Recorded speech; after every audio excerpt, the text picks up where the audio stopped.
The following years weren't easy for Lith. He was finally able to ask plenty of questions, filling most of the holes in his vocabulary and learning about his family in the new world. He learned that the village where they lived was called Lutia, which belonged to the country of Lustria, itself a part of the Griffin Kingdom. His parents knew the names of the neighboring countries, but didn't care about the world outside their village. In their eyes, the king was a distant and mythical figure, and the real person of authority was Count Lark. He was the only one that administered justice, collected taxes, and was in charge of the village's affairs. He was also the guest of honor at Lutia's Spring Festival. Lith's parents never talked to him or his siblings about magic, wars, or general history. The only stories they told them were bedtime stories. All their fables were filled with beautiful princesses, valiant heroes, and villainous tyrants. Lith was very dissatisfied with the lack of information. He wanted to know more, like the name of the planet that they lived on, or what level of scientific development this society had. He also wanted to learn about the history of magic, the lore, the legends, and anything that could give him a clue of what to expect from his new life. Unfortunately, it was clear that his parents knew very little about these matters. And worst of all, he wasn't even supposed to ask these kind of questions or even think about them. At least his origins were easy to understand. His parents had married at the age of 16, early even by the village's standards. Raz was an only child and he inherited his father's farm, which was their current home. Elena got pregnant shortly after the marriage with the twins, Orpel and Rena. She got pregnant every 2 years thereafter. This meant that Raz and Elena were currently 25 years old, Orpel and Rena were 8, Trion was 6, Tista was 4, and finally, Lith was 2 years old. Most of this information came from questions his siblings asked their parents. Lith was limited to questions like, "What's this? Why's that?" and so on. By spending more time with the rest of his family, Lith discovered the reason why, despite them having a nice farm with its own barn and henhouse, they struggled to put food on the table. Tista had been born with a congenital condition that prevented her from doing any type of physical activity and also made her prone to illness. Short runs were enough to leave her out of breath. She also had bouts of coughs from time to time, which became serious when she fell sick. At that point, Elena or Raz would have to run to the village to fetch the midwife, who Lith learned was called Nana, so she could tend to Tista. There was no cure for her condition, so the only thing Nana could do was alleviate her symptoms and return Tista to her previous state. However, the treatment was very expensive, and Nana charged extra for home visits, even if Raz went to the village to pick her up and then bring her back home. She argued that when she did home visits, she'd lose business in the village, so she demanded more compensation. It was the constant treatments and Nana's visits that put a big strain on the family's budget. Lith felt sorry for his sister. Despite not spending a lot of time with Tista, she meant a lot to both Elena and Rena. So that was enough for him to care about her as well. He felt helpless and cursed his inability to perform light and dark magic.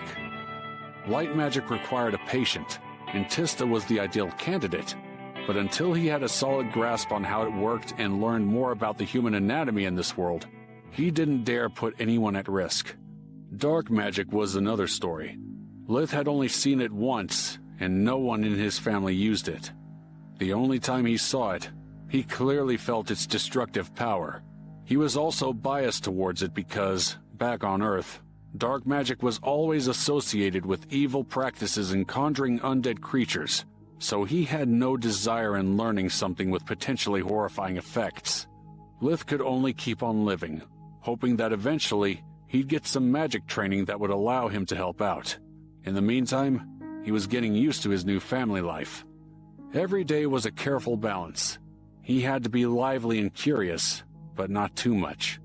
He could run around the house, but never go outside. His parents were very demanding and hard to figure out. If he tried to sit at a corner to meditate, they worried because they thought that he was too quiet or too lazy. If he moved around or tried to help them, he was scolded for getting in the way.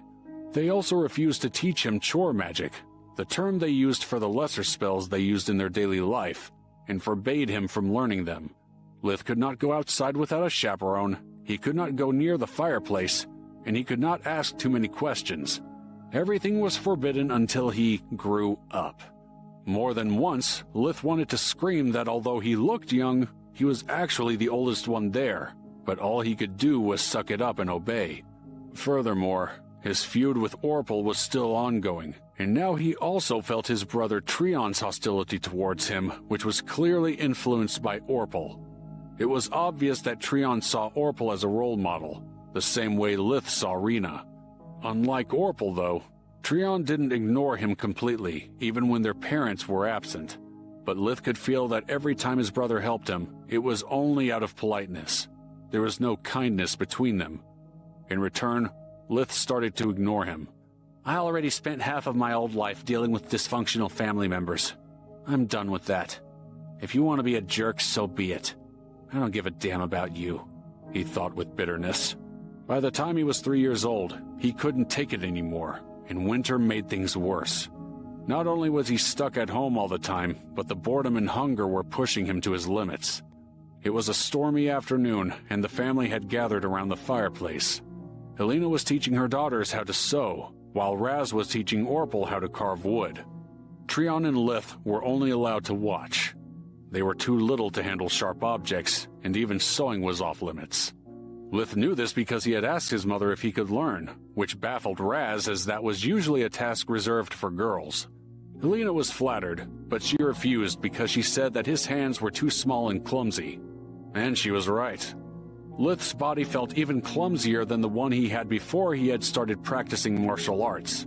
Just thinking about how much muscle he had lost was enough to make him cry. So he patiently waited until Raz finished teaching Orpel, and, mustering all his courage, he asked his father if he would teach him how to read, write, and do basic math. Raz was flabbergasted by the request. You're too young. Kids learn these things when they are 6 years old and can go to school. I think you'll get bored if I start teaching you right now, he told the truth. That's how he had been raised and what all the men in his family believed. But Lith didn't budge. What could possibly be more boring than sitting here doing nothing? Please, Daddy, try me. I beg you, please, please, please.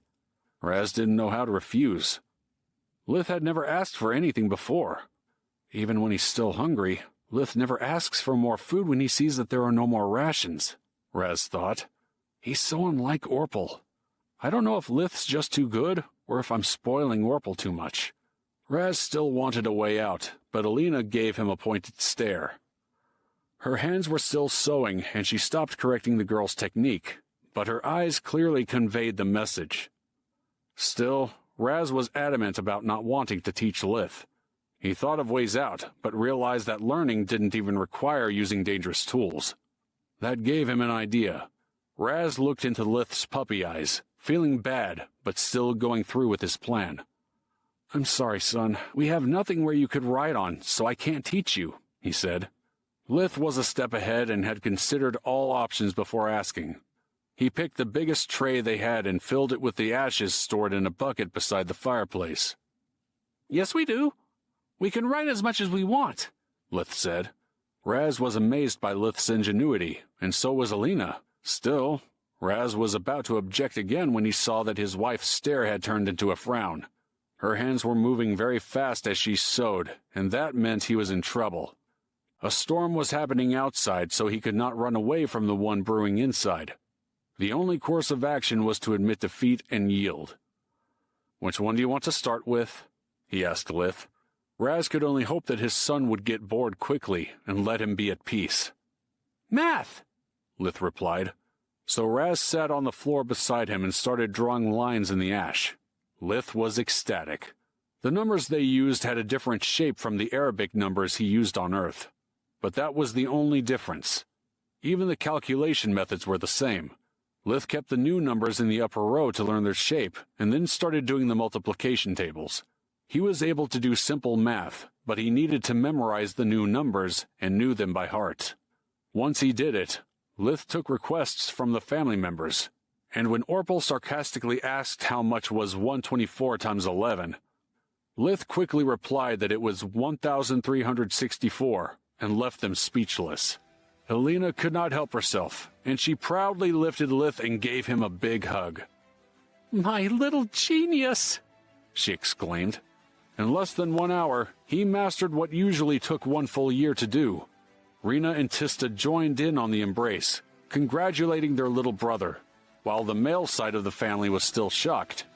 In rural areas, people only learned the basics to avoid getting ripped off when they sold or bought merchandise. That's why they only learned addition and subtraction, and didn't pay much attention to things like multiplication and division. Reading and writing required more time, but they were still simple enough to master. Lith already knew most of the words and how to spell them. He only needed to learn the alphabet and memorize it to be able to read and write. Once again, his family was proud of him, and the only one not rejoicing with them was Orpel, who was left alone full of envy and anger.